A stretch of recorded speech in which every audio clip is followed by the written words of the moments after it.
everyone, welcome back to our channel. In this today's video, I'm going to show you how to install Claude AI app on your phone. Want to install the Claude AI app and start using it? Here's the easiest way to do it. And the first step is make sure your internet, check your internet connection.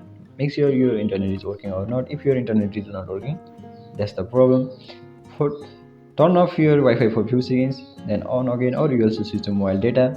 If that is not working, turn on your airplane mode for few seconds, then off again. After doing that, the second step is open the App Store or Play Store. If you are iPhone user, open the App Store, or if you are Android user, open the Google Play Store. And the second step is search for the Claude AI app.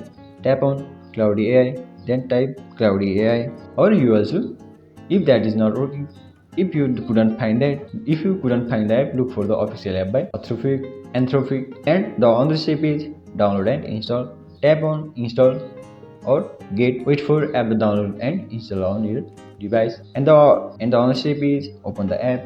Once installed, open the app to launch AI Cloud, and you are ready to go out in your sign in. The last step is sign in with your email or linked account. Complete any setup prompts to start using the app, and that's how you are install the Cloud AI on your device.